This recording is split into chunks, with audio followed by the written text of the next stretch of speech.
Yeah, exactly. $72 spatula. Okay, it's being recorded. Don't say anything Stop talking not about cool. We are spatulas. recording. You're on. You're live, Avery. And I totally forgot to make everybody admins. Oh boy. There's Derek. There's Brenna. I need Julie. She's good at it.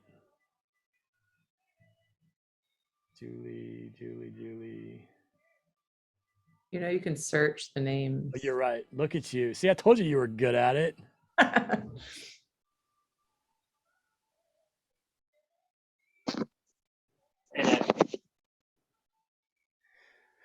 Oh, let me turn my music off. I know Avery doesn't like that. She probably can't. Well, It's okay. Defend yourself. it just sounds like noise. Like we Yeah. can't hear what it is. It kind of gives me a headache. It was Elton John's "Step Into Christmas" is what it was. I think that's the name of the song. Yeah. All right, everybody. Hey now. So just wanted to give like a cool, like a overview of lending, because in my opinion, lending is the biggest piece of the entire puzzle. It's the most important part.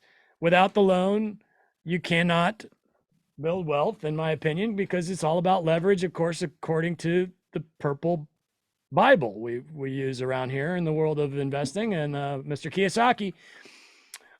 So to me, the biggest piece throughout my career has always been, how do I get this loan?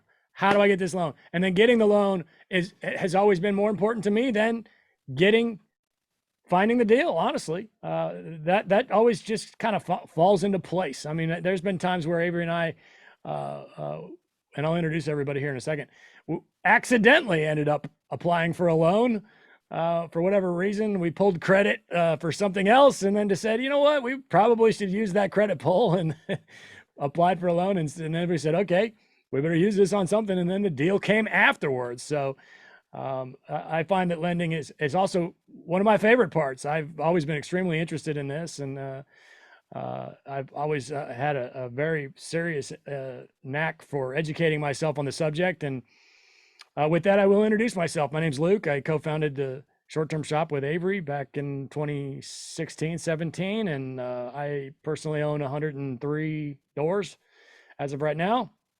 And I'm financially free at the age of 41, and it is amazing. I love it, and I like to share my stories with other people, because I want you to have what I have.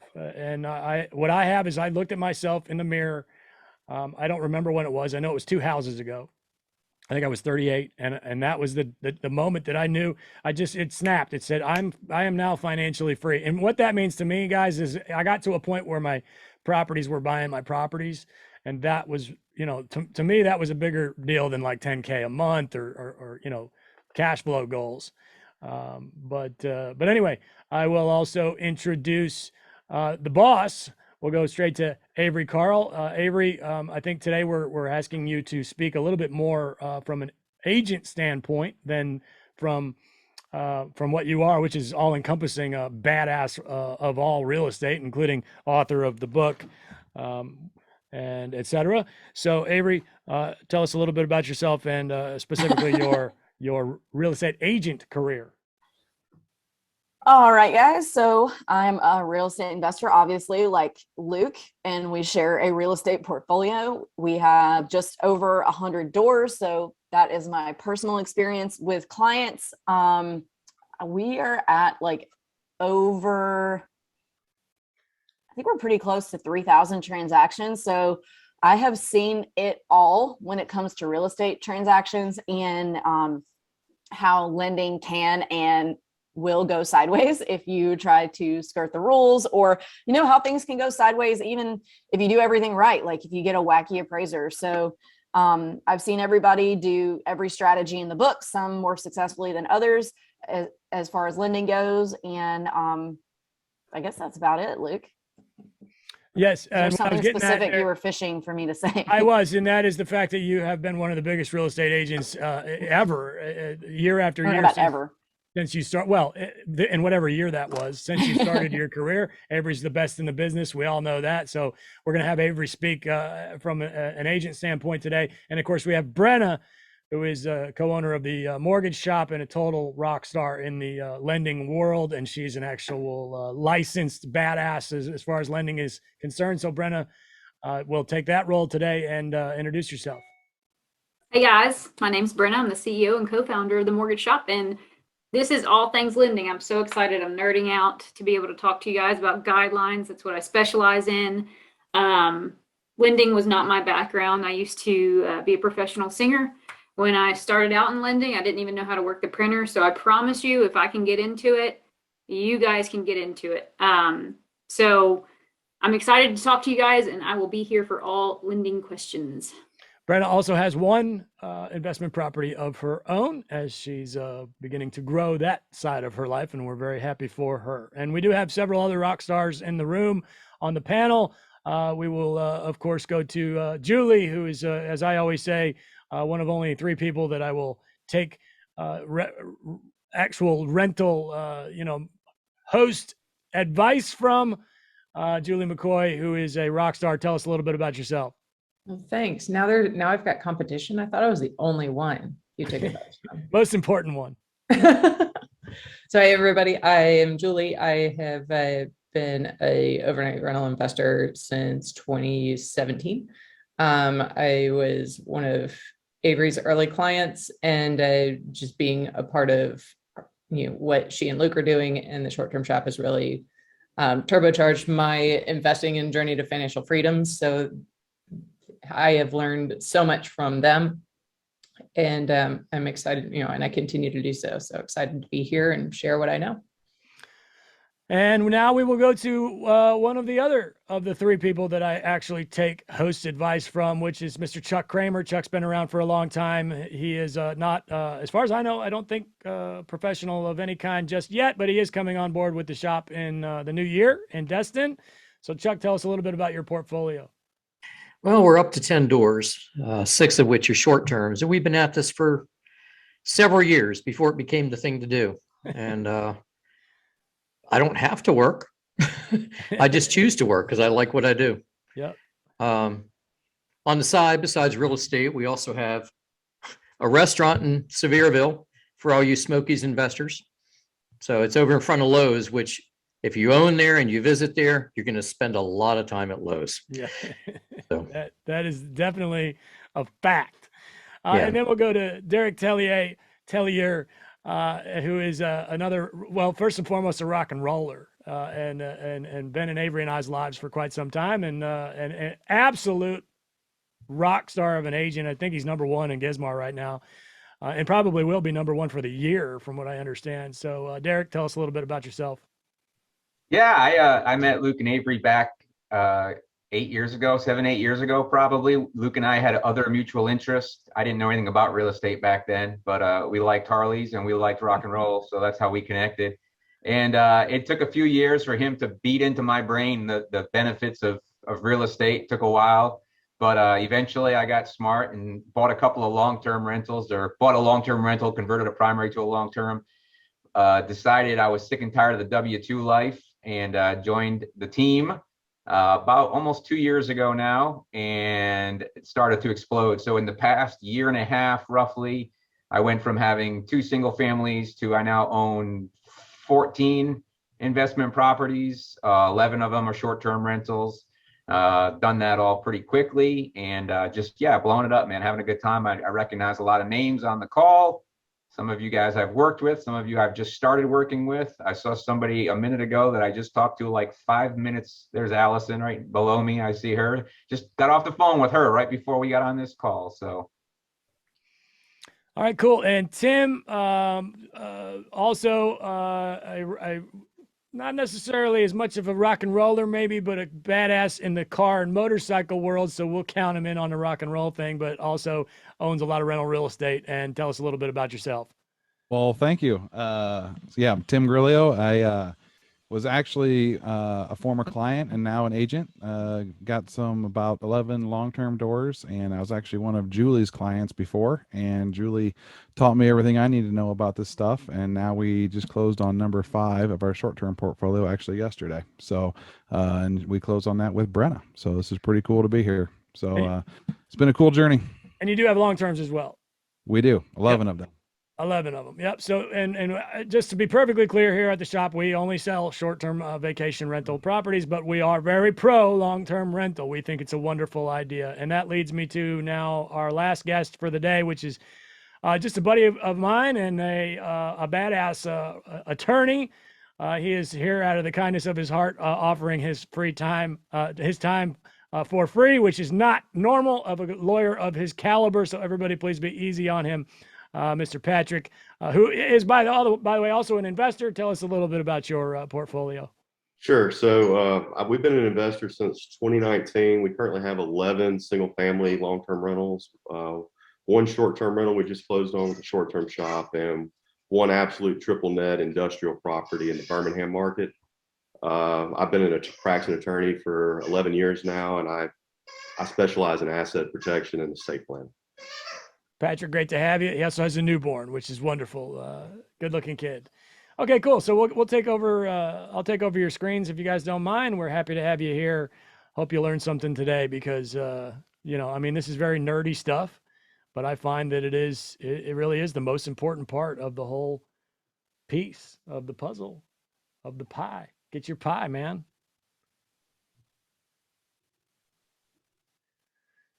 So, and again, we're going to take this from basically you've got different perspectives on this call. It's kind of be the whole vibe here. I'm going to start the chat with what I think from an investor standpoint, and then we'll pass it to Brenna, and she can definitely give you more of a, hey, this is a cut and dry exactly how this stuff works as far as the book, buy the books. And then everybody else will throw in some opinions, and of course we'll close the show out with some question and answer. So please write down your questions as you go, and as always, of course, talk to your lender and your lawyer. Again, I'm not a licensed anything personally. I'm just a guy that owns a lot of real estate. So definitely consult a lawyer. Lawyers are not cheap. You definitely, if you're in a situation like what we're talking about today, talk to a real estate attorney. And these folks are not inexpensive. So do as much research as you can, and really figure out what you're looking for, what you need out of life. This question comes up all the time, and it's not necessarily what we're here to talk about today, guys, but it is lending related because of how you're holding properties. So I do want to touch on LLCs, and then I'll turn it over to both Brenna and Patrick from the expert standpoint. So as an investor, the way I did it, again, this is not legal advice whatsoever. I feel that you may not necessarily even need an LLC until you get to the point where you've got a lot of equity or a lot of cash. Now, this is coming from a guy who started with nothing. And I want to be perfectly clear about that. When I started this journey with Avery, it was a very humble situation. We did not have a lot of money. In other words, we didn't have anything to protect. So when we started buying properties, we felt very comfortable with insurance. And we did shortly thereafter get an umbrella policy, which is basically an extra insurance policy that will kind of hang over the top of your properties like an umbrella. And you do need an umbrella for your properties, which would be a commercial umbrella in most cases, and that will be state by state in most cases. Again, not speaking by an expert. So if you have properties in more than one state, I do recommend you get an umbrella in more than one state to protect each of those properties. Then you probably would want to look into a personal umbrella, which is, again, it's going to hover over the top of the assets that like where you live and the car you drive. And I will tell you right now, there is a 93% chance, and I think I stole that number from Patrick, that if you get yourself sued in any situation, it was probably your fault, and it will most likely be like a car accident type of a situation. Anyway, you are 93% more, I made that number up or heard it somewhere, more likely to get sued by hitting somebody with your car than somebody renting your property. But of course, you do need to make sure you're protected. So my thoughts on that, again, as not an expert, as just an investor, are that you should possibly maybe look down the LLC, go walk down the LLC road when you've got a decent amount of cash laying around, or you've got a lot of equity sitting in these properties, something that is worth being sued over. Then it's time to talk entity structure. At this point, you're going to want to do a lot of educating before you even get to a lawyer, because that lawyer is going to cost a lot of money to get all this stuff figured out. So you do need to figure out the differences between series LLCs and holding companies, and whether or not your state even is a possibility to do a series LLC. All these types of situations need to be discussed with a high dollar professional, quite frankly, which is not me. So I will turn it over now let's go to Brenna first. Brenna, let's talk briefly about your standpoint, and we'll get into the specifics of the different types of loans, but where do you stand as a lender on whether I'm trying to finance a property in an LLC or not?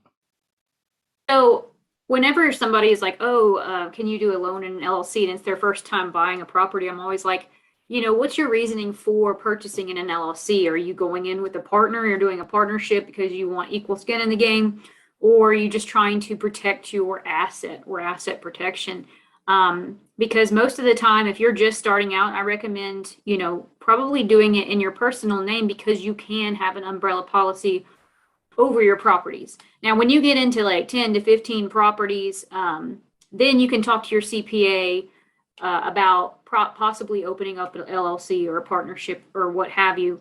I usually work with you guys for long-term goals, short-term goals, and long-term goals, but I can't advise you to, open up a new LLC and stuff like that, as I am not an attorney or a CPA.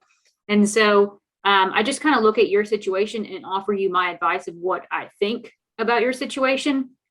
But a lot of people think that you have to put your property in an LLC to protect it, and that is just not the case. I'm muted, and now we'll turn it over to the real estate investor / professional lawyer. If you could give us a couple of minutes of your time on your thoughts on the subject. Well, you want to protect yourself, number one. And you're going to get better terms if you're getting your loan not in the LLC. If you're getting in your personal name, there's better terms out there. With an LLC, what you're getting is protection, which is exactly what Brenna said. And if you get in that car wreck that you're talking about, you're actually much more likely to get sued in a car wreck. You own that in your personal name. Well, now that house that you own in your personal name can be gone after with a sheriff's cell. If it's in an LLC, the worst they can do is try and get a charging order and hope that you take money out of the LLC. That's the reason for putting stuff in an LLC, is for an asset protection standpoint, because we want to protect that asset. We want to make it where you're basically judgment proof, because people are very litigious in this world. There's lawsuits filed every day, and different areas are more litigious than others. And I actually had a client. I settled the case. I actually got it thrown out of court recently, but the guy owned 300 properties, long-term rentals in Tuscaloosa, Alabama, and they were all in his personal name. He owned them personally, and his insurance didn't cover anything because this was a mold case, had a mold exclusion. So luckily for us, the attorney on the other side screwed up, and he thought it was a corporation, and so they sued a corporation. Statute ran, then I got it thrown out because they sued the wrong person. But you got lucky. So, but yes, and again, it's the guy that's got 300 doors. Definitely needs to be having some asset protection. So that was a big mistake on his part. And really, guys, we don't want to dwell on that today. That's not what today's topic is about. But we will move on now to loans. Let's talk conventional. Conventional means that it is Fannie and Freddie, basically. You got these government organizations that it's basically they're making sure that weird stuff doesn't happen and the economy stays where it should be, et cetera. And these loans need to conform, basically, which makes them conventional loans. And you can have 10 conventional loans per person, or if you're married, you can have 10 each. So 20 per married couple. I call these the golden ticket of real estate. If you're just starting out and you've got a decent W-2, these things are they're worth their weight in gold. And these are the, these 20 loans, you really want to take advantage of these things over the course of your life and use them. I think you should have them all used up if at all possible. And doesn't mean you need to use them all up front. I definitely, I found that it was, for me, the best way to start was with conventional loans. You do have a limit as to how much the purchase price can be. It needs to be under, again, I have this in a future slide, but what's the number, Brenna, for conventional? 640? 647.2 is the new loan limitation. 647,200, 647,200. Is that correct? Yes. And that's the loan amount. So the purchase price is in the low 700, mid 700s. Yeah, like 720 something, I think. Over that, it gets into jumbo, which we'll cover here in just a little bit. But use these things wisely. You can also use them for one to four family. So you can use a conventional loan on a duplex or a triplex. And these are going to be your lowest interest rates.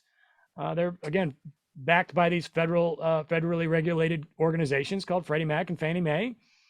And they are, in my opinion, the best way to get started in real estate investing. And Brenna, can you touch on these loans a little bit more in depth?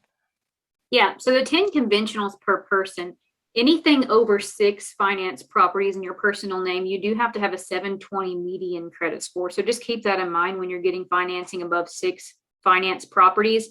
And Luke is correct where it's 20 per married couple, but you have to strategize that. So it can't be like 20 loans in both of your names.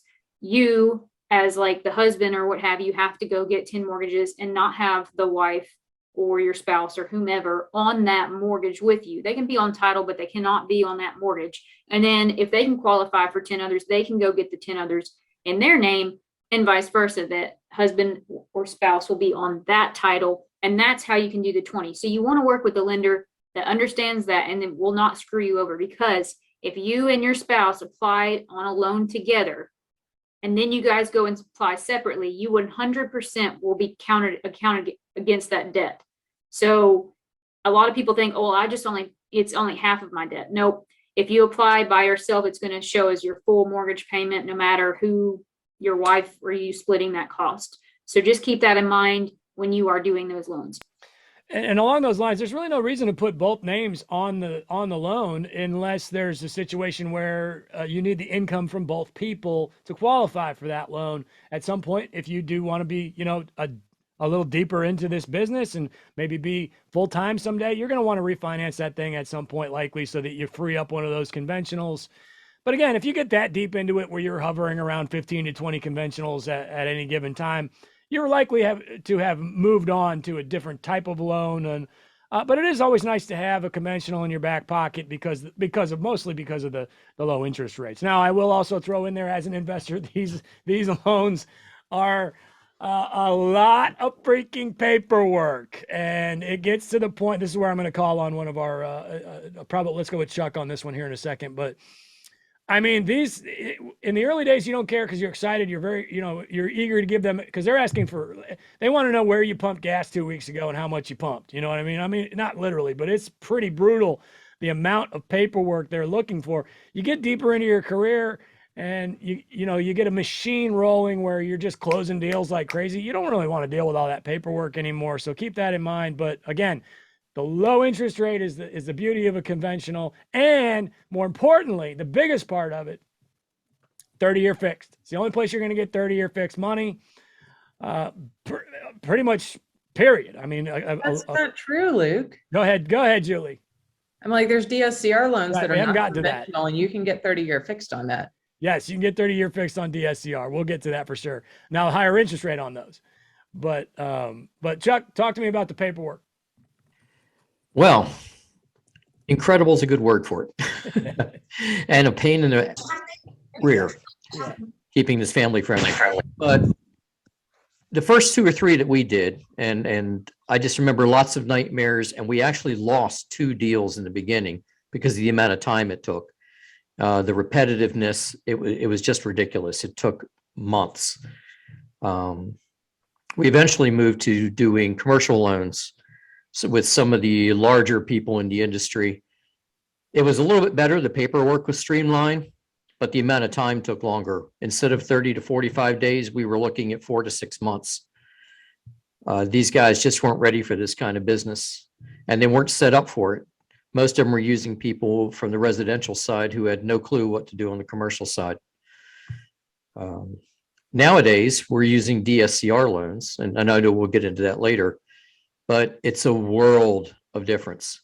Interest rates keep going up as you move through these, but there's a point at which there's a question you need to ask yourself, am I going to lose the deal? I'd rather get the deal and be paying 5% than lose the deal. Absolutely. Well said.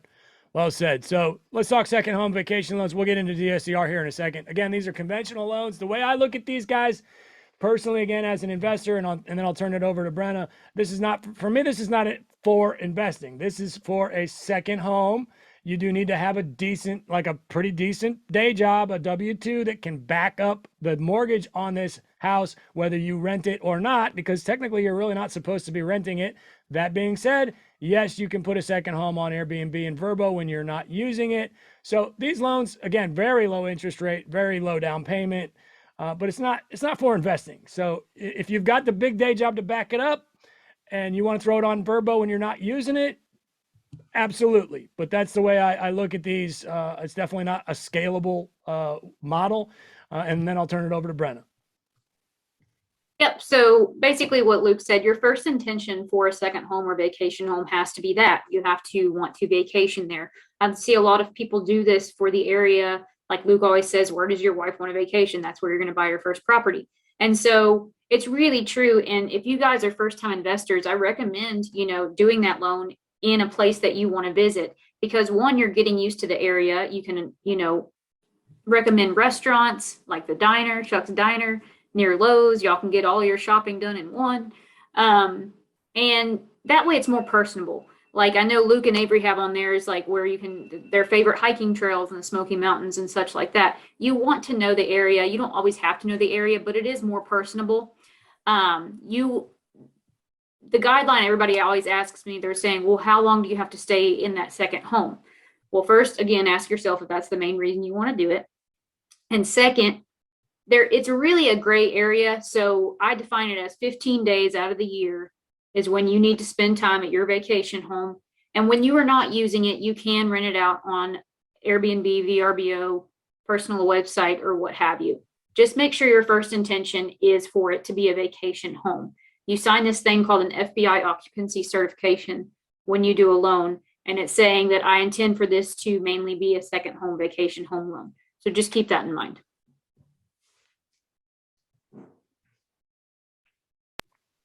I did it again. Yeah. So investment loans versus it's still a conventional loan, Brenna, but tell me what the difference is basically. Okay, so I guess we didn't really even touch on primaries because that's not why we're here. But I guess, can you give us the specific example of what the difference is between a primary and investment? To me, I guess I'll touch on it from an investor standpoint. This is your golden ticket of a house that you don't live in, right? So it's a 30-year fixed, going to have a pretty low interest rate. But again, it's going to have ridiculous amounts of paperwork. So in a lot of cases now, this DSCR is probably going to be a better option. But slightly lower interest rate on an investment conventional, Brenna, or where are we at on that? Yeah, so primary residence obviously is what that is for you to live in as your primary residence. Second home loan is what I just described. And then an investment property is you mainly want to use it for an investment. You can actually use proposed rental income from the property you are purchasing to offset that monthly PITI, which means principal, interest, taxes, and insurance, if you own your primary residence. So Fannie Mae has this weird thing about you have to own property. And I actually looked at the guidelines because I had one borrower that rented their property and then had mortgage experience. And I believe that it's just that you have to own your primary residence. It's weird. They want you to own it and not rent it out to be able to offset that principal, interest, tax, and insurance. That lowest down payment for conventional is 15% down. So not much more than the 10% down. You're able to use that income to offset your debt. It's a great product. Again, you can do 15% down on an investment conventional, unless it's, again, correct me if I'm wrong here, unless it's more than one door. If it's 2 to 4 doors, it would need to be 25%. Yeah, some people will allow 20, some people only do 25%. And going back But- to, oh, sorry, go ahead. All right. When we get to the DSCR loan, they don't care if it's a multi-unit. It is just 15 to 20% down for that. So again, second home, vacation home, I can't put a lease on it. Is that correct? Correct. And I also cannot, I believe the term is give up control of the property, which means no property manager. Is that correct? Absolutely correct. Right. That's where the Airbnb thing is, because if you're doing it yourself, there's no manager involved. But again, not the primary use of that loan. Commercial loans. So this is a commercial loan, and I'll go to Tim on this one. I know you started your career with commercial loans, and to me, I love these. This is a big part of my career. But again, it wasn't really until I got to like 50 something doors before you kind of get your foot wet with this. This is where you go to a bank, and they're literally lending you their money. So the bank is getting deposits, as in savings account money from other people in the community. These are generally very small community banks. I usually look for banks that have 10 to 15 locations. Any more than that is probably not something I'm interested in. I do business with a bank that only has one location. That is maybe not something I would recommend either. I like that 10 location area. And again, these are going to have higher interest rates, and these are what you would hear referred to as like an ARM. Right now, a lot of terms you're getting on commercial is a 5-year fixed at a 20-year amortization, and this would be more like for multifamily or somebody who's used up all of their conventional loans, or somebody who really if you're doing single family, if you're doing short term, I think the DSCR is a much better option. This would definitely be more for multifamily when it gets to that point. But you're literally walking into a bank, creating a relationship with that bank. They generally like what they mean by relationship is they like it when you put a lot of your own cash in the bank. And you oftentimes will get the vibe that they're almost kind of lending you your own money. But you'll get the person who works at the bank's cell phone number. You can call them up. This is a little bit deeper in your career. You get to be a little bit more of a baller, I guess. It's generally kind of at that point, if you're doing large buildings, that type of thing, this is really your only option. And Julie, feel free to scream at me again. But Tim, I know you started your career, like I said, even with the smaller stuff with commercial. So what are your thoughts on commercial? Yeah, we love it. We started in small town Kentucky and just kind of did exactly what you said. We walked into several banks and created relationships, and it was very much that kind of a thing where they pretty much more lended off of how much they trusted us versus a whole bunch of paperwork. And we started off small with them and kept building a rapport, and it just got to the point where when I want to buy a house in Kentucky, that's my last phone call. So I buy the house first and then call the bank and he gives me the money. And it's like 5 papers to sign and really quick and easy and awesome. And I've done all these other types of loans as well now since then, but that's definitely, we started with that way, and we still use those, with our stuff that we do in Kentucky. So it's really easy, and we will probably build some more of those relationships now in other areas that we don't live in Kentucky anymore. But yeah, downside of commercial is that you're really only going to get about 520, which is 5-year fixed and a 20-year AM. So it's like a 20-year mortgage. And after 5 years, the rate will likely reset at whatever the market rate is. So the rate and the terms are not great. And also, creating this relationship with these banks is difficult. You might have to call 20 or 30 banks to get to the point where you're having a decent relationship with. But once you get it though, it's just like you said, you're in then. I mean, you got the guy's cell phone number, and it's just, like I said, it's a phone call away to buy a house. Absolutely. I don't know that it's necessarily short-term friendly. Like, it's probably not, if you're going to be doing the shop model, the way we do things around here, it's probably not what you're really, interested in. And a lot of times I think a commercial bank is going to be like, what the hell are you talking about, Verbo? What is Verbo? We don't know what that is. No, we don't want to do that loan. But as far as real estate investing is concerned, it is obviously a big part of the business. So now we move on to DSCR, which I personally, honestly know very little about, as you know, because Julie already yelled at me. So, which she's good at. and I appreciate that. But I'll just turn this over to Brenna. To me, this as an investor, again, this is sort of a hybrid between a commercial loan and a conventional loan. You get 30-year fixed, but less paperwork, and I'll let Brenna take it from there. Yeah, so this is an awesome product, like awesome. And we're even finding, we have a loan product that you can do 15% down, which is the same as like a conventional investment, which is crazy. What it does is a debt service coverage ratio loan does not go off of your income or your personal debt. It goes off of the property that you are purchasing's projected gross rental income per month and the property's proposed PITI, principal, interest, taxes, and insurance. So the 15% down rule usually is just like a 1-to-1 ratio. And what that means is as long as your mortgage payment per month is $4,000, then as long as you are producing, or it's projected to produce $4,000 in gross rental income that month or more, then that's a 1-to-1 ratio. And it's a great product. You don't, some products, DSCR, you don't have to have any prior investing experience. You do go off of your credit score and your credit report, but that's literally the only thing that they're monitoring for you personally, as well as your assets for the down payment. You can close that one in an LLC as well. It's kind of like a commercial hybrid. So you can do your personal name or in an LLC's name.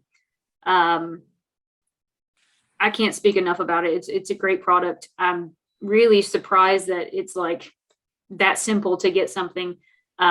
So you will see a little bit of a higher interest rate, which you might be sticker shocked at first. But if you're actually thinking about this company lending you a lot of money on not even qualifying you off of personal income or debt, it's a crazy, amazing product. You do want to make sure you're working with a lender, though, that understands short-term rental income. Because what sometimes will happen is a lender will say, yeah, I can do this loan for you. And they're looking at like an $800,000 cabin here, and they get the rental income back, and they're doing it off of long-term rental income, which is completely different than short-term rental income. So you want to do your due diligence and say, how do you get your rental income? I think I saw earlier, like, what if it's a new construction and there's no previous rental income, or what if it was poorly managed? That's totally fine. We take comps around that property. So if it's like a 3-bed, 3-bath, we look at 3-bed, 3 baths with the same type of view. We see what those have been doing for the last year or so.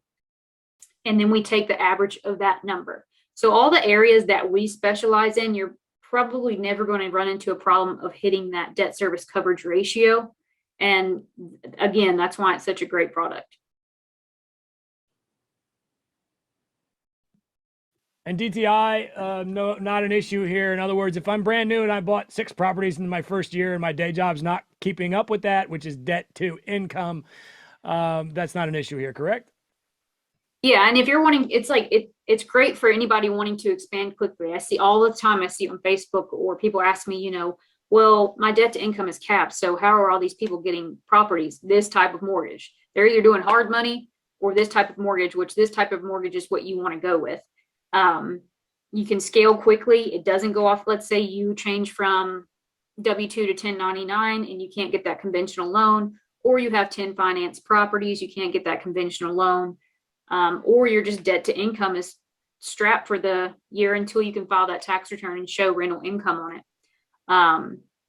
So yeah, it's a great product for everybody. So Brenna, you mentioned hard money. Like, I'm really glad you brought that up, because I would like to cover that topic.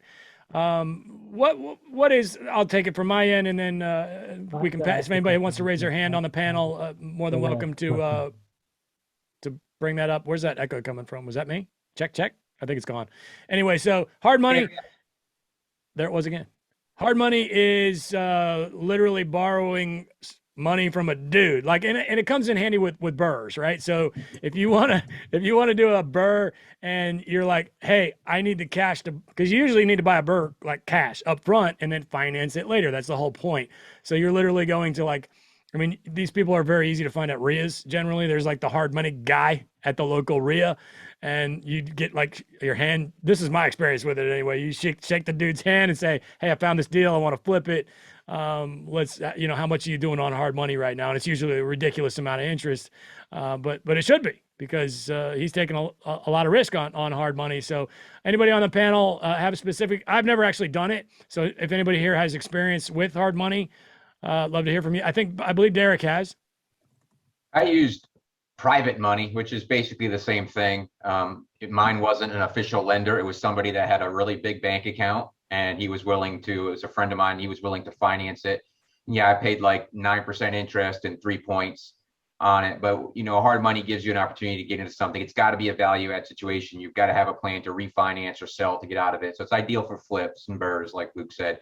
I mean, that's the idea behind it, but it's expensive money. But again, it's opportunity, right? Where if you don't have any other opportunity to do it, I did it for a flip, and I did it for my first ever burr. Both of those made me a crap load of money, even with those high interest rates. So it's just another tool in the tool belt. It's another opportunity, but not something you're going to see in the short-term rental market, unless you do find something that's a total rehab project that maybe it makes sense to do.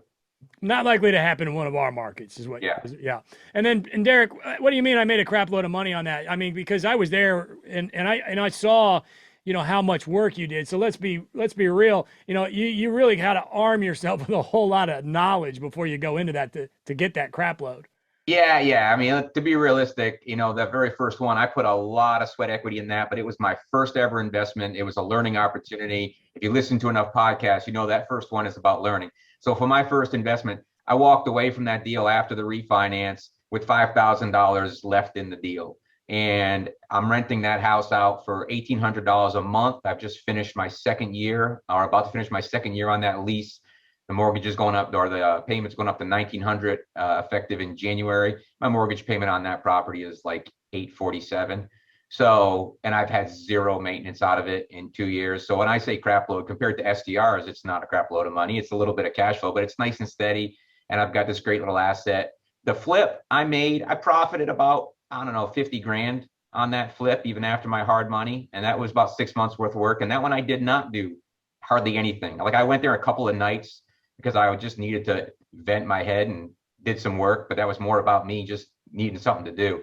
So that one I did make money without putting sweat equity in. So, and yeah, it's just another opportunity. I mean, it's just, you got to look at all the options, right? Where do we get the knowledge to learn it, to get the guts to do something like that? Well, I had this guy named Luke who was riding my ass constantly, but no, I mean, bigger pockets. I went back literally. I know that's what Luke's listening for. I went back to episode 1 when Luke introduced me to podcast and bigger pockets. And I had this like V8 moment, right? Wow, what have I been doing? Listen to Rich Dad, Poor Dad. I went back to Bigger Pockets episode 1, and I listened to every single episode through now, of course, there's a lot more now than there was 4 years ago, 5 years ago when I started. But even though the stuff that we're talking about wasn't relevant to what was happening in today's market, it was just amazing to hear all the different stories and all the different aspects of it. So, I mean, if you're going to get serious and if you're going to go from being a W-2 employee to being full-time real estate in 2.5 years like I did, and to be very successful at it and to have 15 properties in that short period of time, you're not going to do that just because you decided to do it. I mean, I invested a lot of time and effort into learning and listening to the people that knew more than me, going to RIAs. I started my own meetup. I've got the longest running same host meetup in Knoxville right now. We've been meeting since October of 2018. We have not missed we kind of hybrid in the winter, but we have not missed a meetup in 3 years now. So you got to get in there and do it. Absolutely. I love it. Surround yourself with people crazier than you. It's your 10,000 hours is what you got to put in there. And like what Tim just said, if you want to fly with the eagles, don't swim with the ducks. And Chuck, you had your hand up there. What do you have, brother? Yeah, I did. There's actually other cases where hard money can come in handy in this business. And that is, I'm sure people out here have lost deals to cash offers. I work with a couple hard money lenders I've set up lines of credit with that if I wanted to, I can walk right in and make a cash offer, close in 20 days. We just picked up a property a couple months ago, Miramar Beach, doing that. We offered less than the best bid out there, but we closed in 20 days. They don't even do an appraisal. They do a drive-by. They have a local inspector do a drive-by. Now, the disadvantages are you got to be buying at about 70% or so of what they determine to be the value, either now or after you're finished. The other thing is that these loans are usually only set up for 12, maybe 18. Occasionally, you'll find one for 24 months. So the idea is to use this, get in, get your property that you can't get otherwise, like maybe in the Smokies. And then once you're in it, start working on your refinance. There's no cooling off period. You can go ahead and refinance most of these hard money loans within 2 or 3 months, which is about how long it'll take you. And it's going to cost you a little extra. But how many times do we go in and offer 5 or 10% over the asking price to begin with? It's not going to work in every circumstance, but they do come along. I mean, the place that we have in Miramar, when we're done, it is a fixer. In our case, we're using it to fix it up, but it didn't have to be. We could have put it right on the market and been done great with it. I just want to do better than great. And that's why you're one of the only guys I will take advice from, because this guy, you've been around for a long time and you're a rock star, and I appreciate that. Okay, one more thing I want to touch on, and then unless Brenna has anything that I forgot, which is the word jumbo. You hear this word a lot, which is obviously anything over 647, 200. It is very confusing, especially when you're new. Like, what the hell? What's the difference? What is a jumbo? So just generally, can you briefly touch on what is it, Brenna? It's awesome because you can put a lot, like little money down for these jumbos. If you go to one of Avery or Luke's classes, they will tell you that, yes, you will cash flow more when you have a larger property, which when you get a larger property costs more. So it's a loan over 647.2. So remember, the 647.2 is our conforming loan limit. Anything over that is jumbo. We still underwrite to Fannie Mae guidelines, but you can put as little as 10.01%. I don't know why it's 0.1. I just have to throw it in there and let you guys know that, up to a $3 million loan amount, which is ridiculous. And that jumbo loan limit, y'all, is the loan value, not the purchase price. So the loan amount.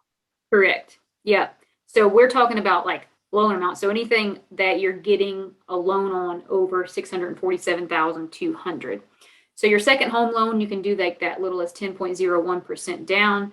And then you can do 20% down investment only jumbo. However, if you do not have 20% down, you can always do that DSCR loan for the investment property with just 15% down, because you can do that 15% down up to a $1.5 million loan amount. So there are great options for you guys either way. Jumbo loans seem to be like, people are scared of them for some reason. I think it's just a common misconception. They're underwritten just like conventional. We go off of Fannie Mae guidelines.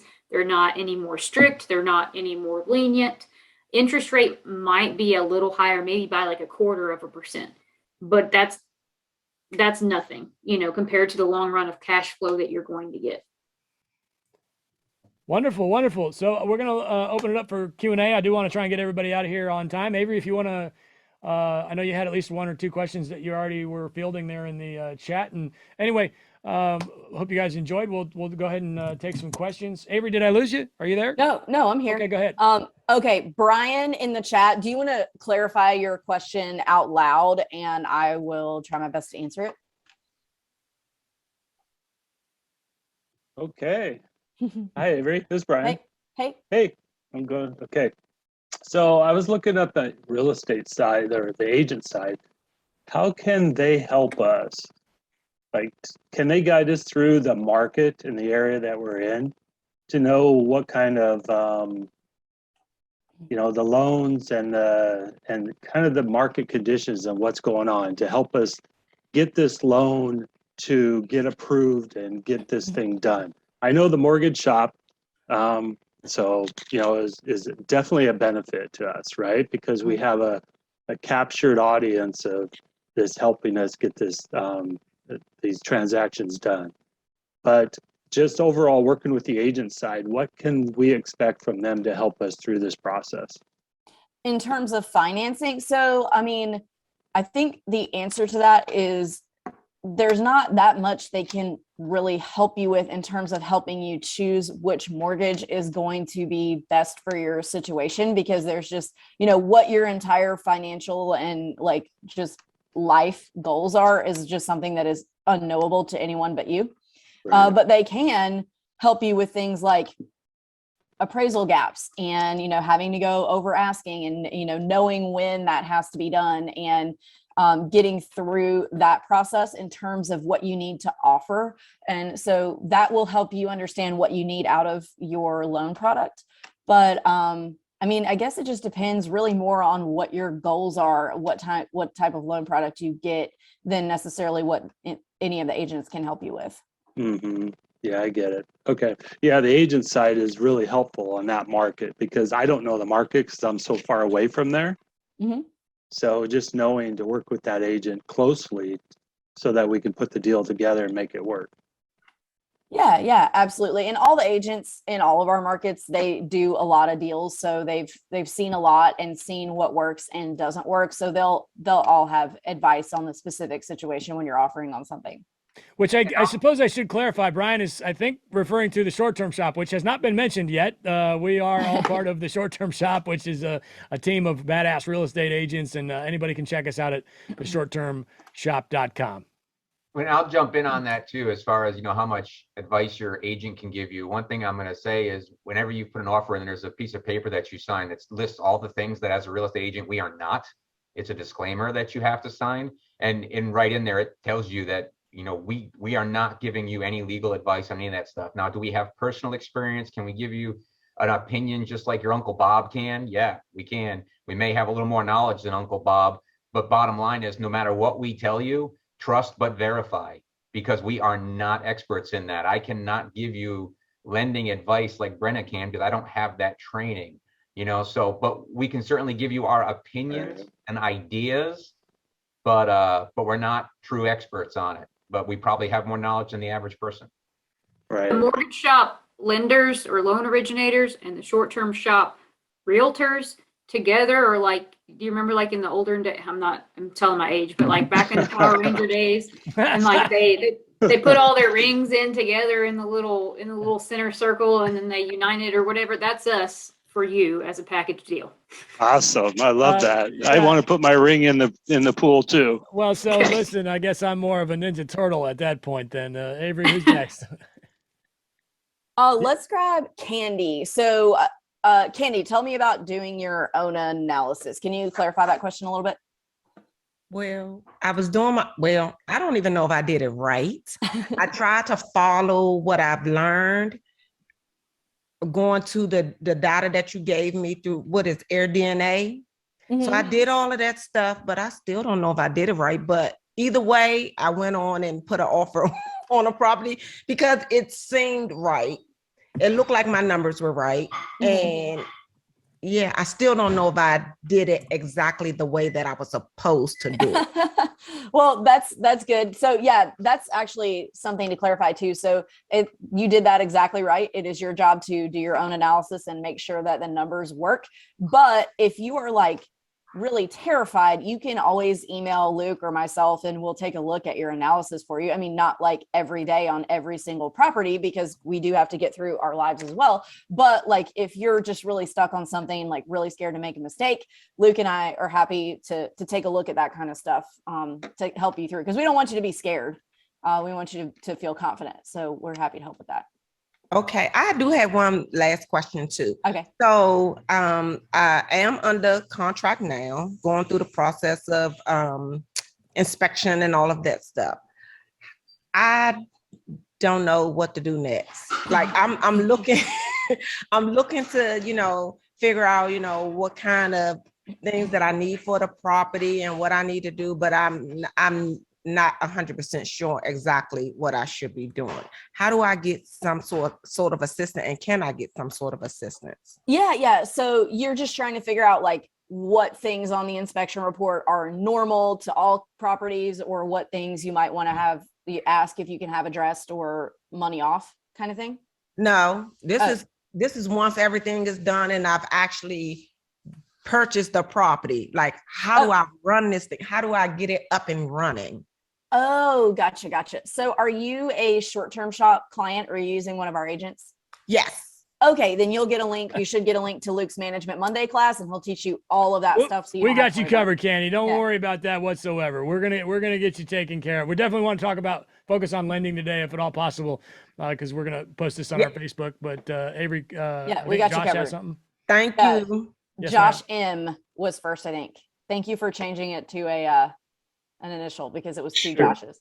Thanks for doing this. I have a question. I have 170,000 equity in my primary residence. I'm looking to do my first STR deal. I also have a friend that'll do a down payment. I didn't know which loan I should go with or what you would recommend. I didn't know if I should refi and pull cash out or do a partner. My goal is to scale to about 10 STRs. So I didn't know what you would recommend on something like that. Okay. Money. Excellent. I'm glad you asked that. If you don't mind, we should definitely cover the partnership question. So, Avery, do you have some advice on folks that are looking to partner when it comes, especially, lending related, of course? Yeah. So, I mean, the easiest way, I guess I'm going to make an assumption that you need a partner because you don't have the down payment or you don't have the DTI or something like that. So the most typical partnership structure in short-term rental is the sweat equity guy, money guy partnership. So money guy puts the loan in their name. They're making the down payment and then you're doing all the management of the property and splitting it 50-50. The way Luke and I did it, we had two partnerships or one partnership on two different properties when we first started. So we had our partner put the loan in his name, make the entire down payment. We split 50-50, but on top of our half of the 50-50, we had a little mini mortgage that we paid him monthly out of our half until we got to cover what our half of the down payment would have been. And then we went to a straight 50-50. So in other words, literally every detail was 50-50. But also let me touch on that. If you're trying to do this at scale and repeat that over and over and over again, it's not really, in my opinion, doesn't really belong in short term. If you want to partner a few times and do a few large properties, I think that's an awesome idea. But keep in mind that syndication is definitely really not going to work in short term because it is a single family home that needs to be appraised.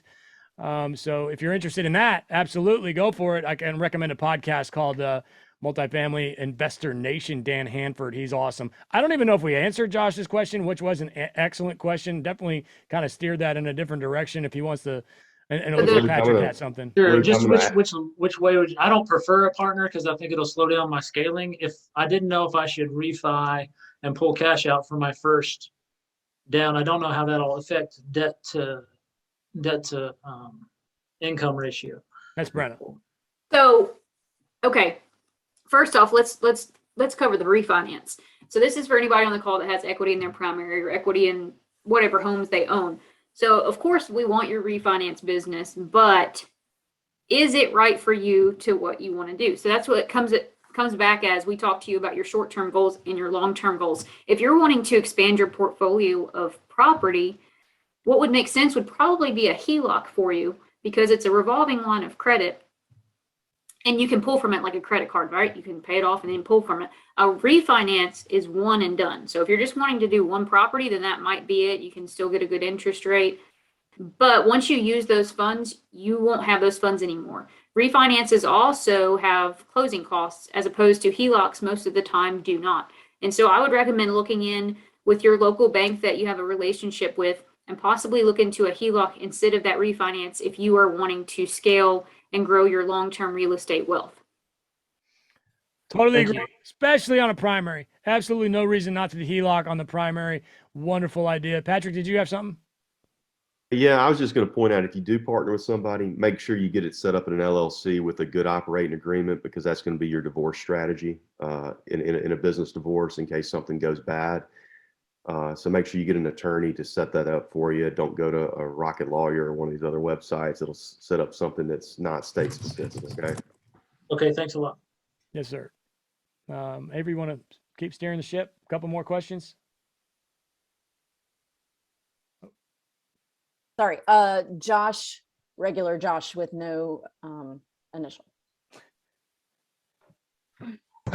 So quick backstory, my wife and I flipped about 12 homes in the last couple of years.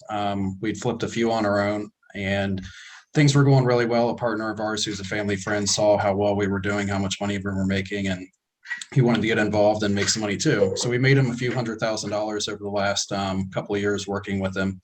And he's potentially interested in partnering with us on short-term rentals. He's a little bit apprehensive because he doesn't want to carry a lot of debt.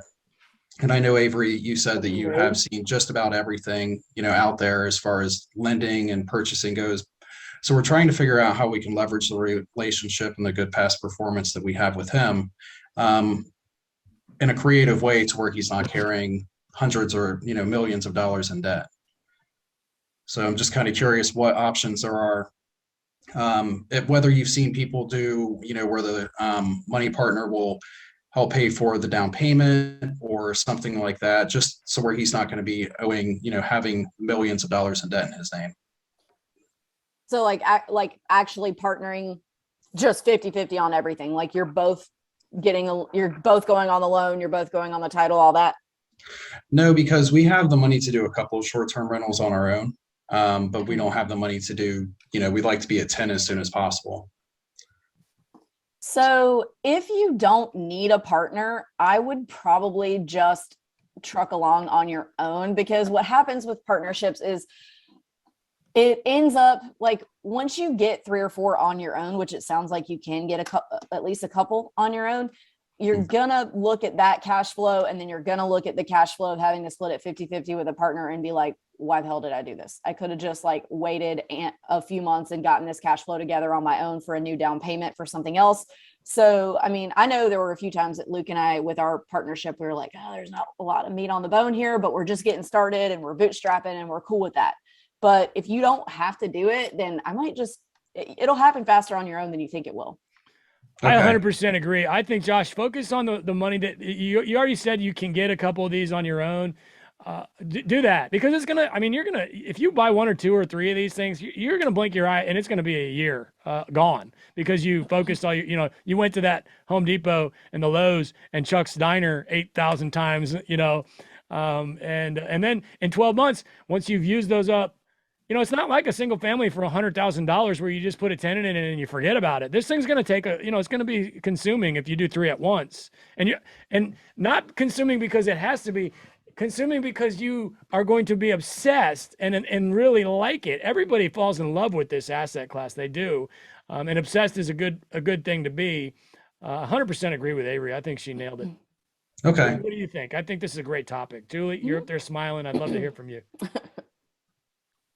I'm looking at the chat. Okay. But I am of the school of thought where if you're going to be splitting 50-50, that means you got to do twice as many to make the same amount of money. So better do 5 on your own. 5 on your own is the same as 10 with a partner. So and I totally understand that I'd rather have 50% of a deal than 0% of no deal. 100% understand that. But short term is just a different beast. You know what I mean? It's just a whole different animal. And again, we might be having a different conversation if you didn't already say you could get 2 or 3 on your own. So you've got an awesome journey ahead of you right now without the other gentleman, I think. Well, Okay. Josh, I would point out that if he wants to put money somewhere because he doesn't want it just sitting there, maybe you take that as a loan, grab his money, and then buy more deals, and then have a promissory note to pay him back that's not subject to a mortgage. It's an unsecured promissory note. It's a good idea. I like that. It's definitely a good option. And the HELOC. I guess one really quick thing on the HELOC, are there fixed HELOCs? Because I know interest rates are at historic lows, and they're probably only going to go up from here. So does anyone know if there's fixed rate HELOCs? There is, but the interest rate will be higher on those. Sure. Basically, banks are doing what with the HELOC? They're trying to make money off of you. So the adjustable is going to make them more money if rates go up and stuff like that. And so a fixed is like more permanent, and they will make the interest rate higher because of that. And I really wouldn't worry too much about that, because the whole idea behind a HELOC is to, you really kind of want to do your best to pay it off as soon as possible, because then you can use it again. So it's in your best interest to not be deploying that money and paying that interest all the time. You're trying to repeat it as much as possible.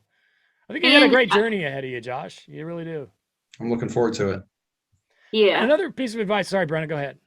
I was just going to say, don't be scared of interest rates for DSCR. Like if you're looking at an investment only and it's in 5%, or I'm telling you guys, money right now is the cheapest it has ever been.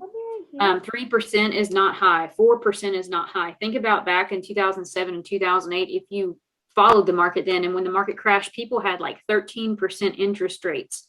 And I promise you, like these properties, like you can have like an 8% interest rate and still cash flow. It just depends on your personal goal of how much percentage you want to cash flow. So don't let that interest rate scare you, because if you're looking at a 5% compared to a 5.25, your difference in payment might be like $50 a month. I still have loans from when Avery and I first started that were regular old low interest conventionals, but back then they were 6+%, and I still have them. I don't even care. I don't have time to refinance them. Just get your hands dirty and get going. Avery, go ahead. Okay, we'll grab one more. Ash. Hey guys, thanks for taking my question. I know as I look for properties in Smokies, it's like a crazy market right now, and by the time I do analysis, it's already gone. So one of the biggest question I had here was that anytime I look at a property, I'm looking at how much it was previously sold for. If you look at it in January, it was sold for one, and then all of a sudden in September it was for another price, and now in December it's again put on the market for $200,000 more. How does that get really appraised? And which type of loan do we go for that? Because that's the one scares me away from, like, wait a minute, how can this same property go up almost 100% in 1 year, or and get appraised easily like that? And then which loan should I be looking at to do that? So that's like slowing me down from making my decisions on which way to go. So yeah. Oh, go ahead, Julie. Avery, do you want to take it? No, you go first. Well, I was going to say the past sale price of the property does not matter. What the appraiser is going to be looking at, and the appraiser is the appraiser regardless of what type of loan you have. The appraiser is going to be looking at recently sold comps. So it's going to be looking for similar properties that have sold very recently in the same general area. And that's what the appraiser is looking at. That's what they're basing the value off of. The market here has gone up very rapidly.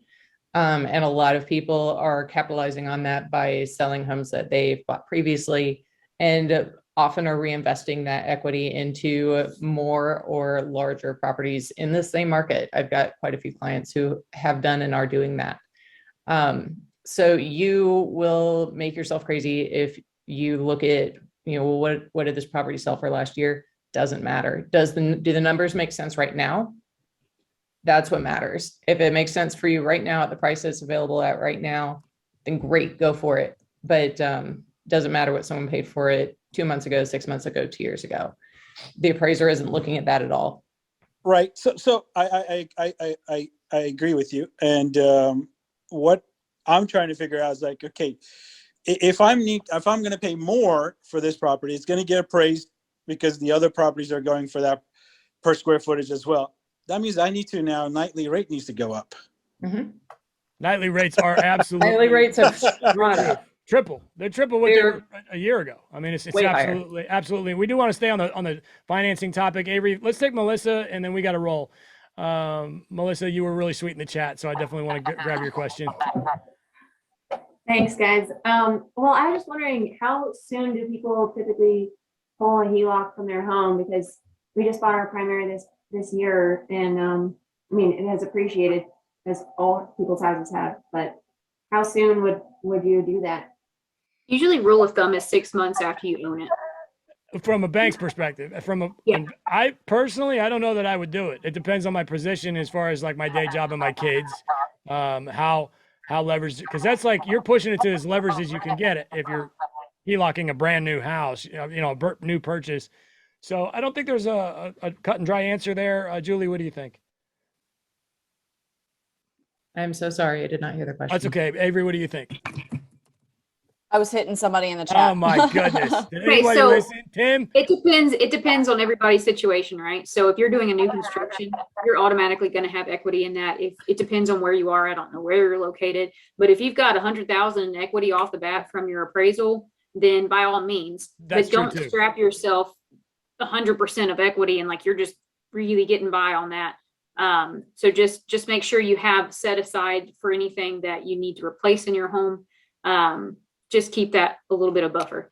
And also, like Derek said in the chat, keep in mind, you don't have to use a HELOC. So I like to always have one, even if I'm not using it. So it's a great plan. But all right, listen, I want to thank everybody. We got to roll. You're awesome. And join us anytime at theshorttermshop.com. And have a great night. Thank you so much for coming. Thank you, guys.